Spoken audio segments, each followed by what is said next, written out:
paradise out in the Barents Sea, Dmitri met and very quickly married a high school teacher named Olga. And right after their wedding, one of the first things he did is he brought her on board the Kursk for a tour. And Olga brought along a video camera and filmed her tour through the ship. And on this video, Dmitri is all smiles. He is so happy to be leading her around the ship and introducing her to people and showing her all the cramped spaces on board the submarine. It's really obvious that Dmitri was so proud of his job. Not only of his job, but also just so proud to be sharing this part of his life with his wife.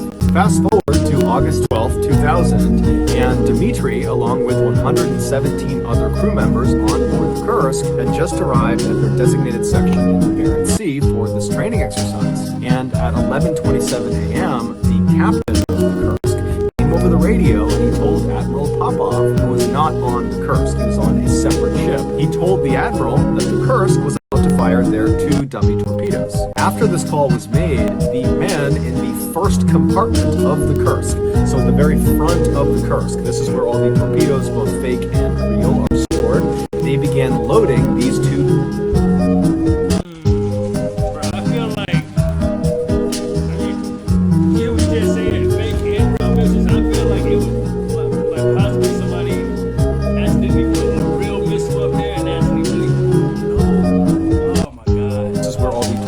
both fake and real, are stored. They began loading these 2 dummy torpedoes. Meanwhile, Dmitri was all the way back in the 7th compartment, the engine room. That was where he was stationed. He was actually in charge of everybody who worked in the 7th compartment. And so as these 2 dummy torpedoes are being loaded, Dmitri and his men, there weren't that many of them, they were twisting dials and pulling levers, when all of a sudden there's this really loud crashing sound, and then the ship shudders and then jolts hard to one side, as if someone had grabbed the front of the submarine and just forced it to one direction. What Dmitri and the men in the 7th compartment could not have possibly known was that one of the real torpedoes in the 1st compartment had malfunctioned and it exploded. I knew something was going to happen with one of those real missiles, bro. I know something was going to happen. Somebody either fired one or something like this happened right here, bro. I knew it was something, bro. I knew it was something. Of the real torpedoes in the 1st compartment had malfunctioned and it exploded. But because of how well built the Kursk was, how strong the exterior walls were, this torpedo, as advertised, did not puncture through it.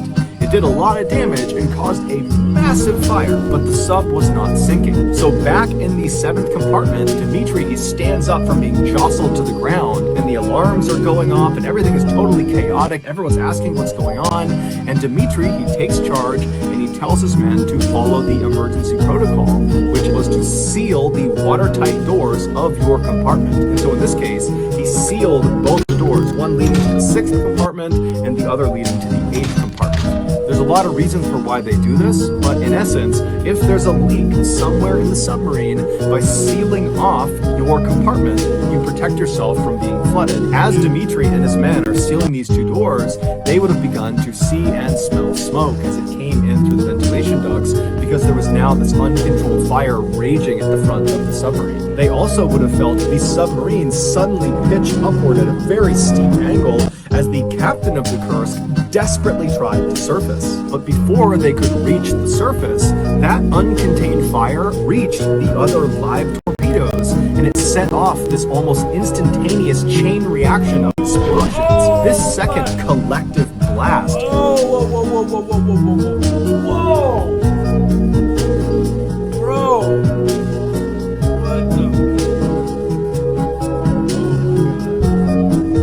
Instantaneous chain reaction of explosions. This second collective blast killed virtually everyone in the front half of the submarine. Either the blast itself blew them apart, or once this hole in the front of the submarine, because the second blast did puncture the walls, once that hole was created, all this Arctic water began flooding into the submarine. So if you didn't get killed by the blast, you very quickly drowned. The only people who survived the first and second explosions were anyone in the 6th compartment going backwards, so 6, 7, 8, and 9. And so Dmitri and the other men in the 7th compartment, they would have been definitely badly shaken up from that second explosion. That completely rocked the submarine and sent them to a place.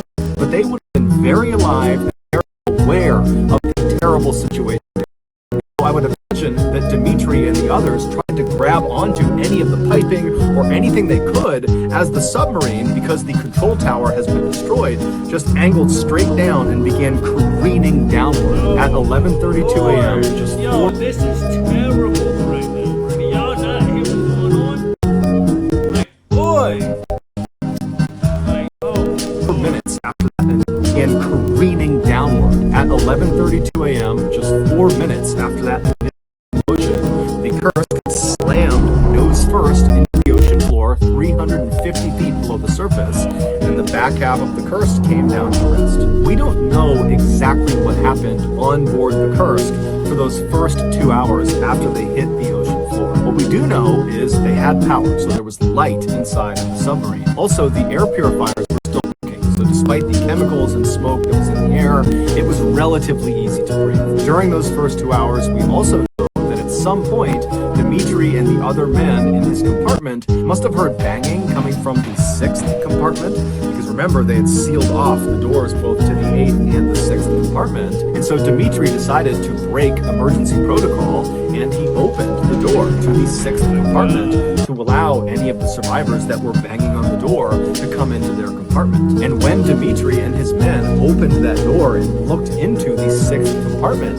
they would have seen that it was rapidly flooding, and most likely anybody forward of that compartment, so 5, 4, 3, 2, 1, they were already dead. By 1:30 p.m., Dmitri and his men in the 7th compartment and the other survivors from the 6th compartment, they were forced to retreat from the 7th over to the 8th compartment and finally into the 9th compartment because of flooding.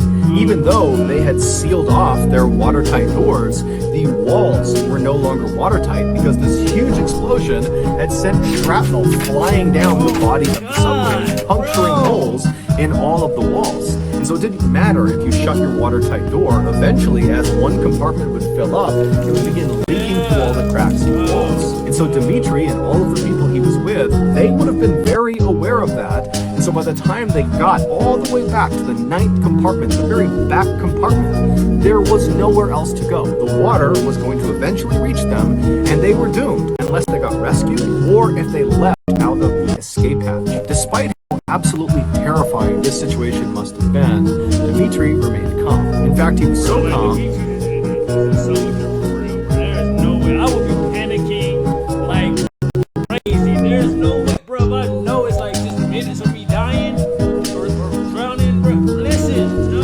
bro. Oh my lord, bro. Terrifying this situation must have been, Dmitri remained calm. In fact, he was so calm that he pulled out a piece of paper as he's sitting in this cramped 9th compartment with these 22 other men, and he writes the date and time in the corner, and then he begins to kind of describe what had happened. He talks about there being an explosion, he thought he and these 22 men were the only survivors, and he says they're now trapped in the 9th compartment, and they have to wait for rescue. He also talks about how they had considered going out the escape hatch, but apparently it hadn't worked. After Dmitri wrote this very neat, very legible, very organized note, he folded it up and put it in his pocket, and then for the next hour and a half, he sat inside of the 9th compartment with the 22 others, and the power went out, which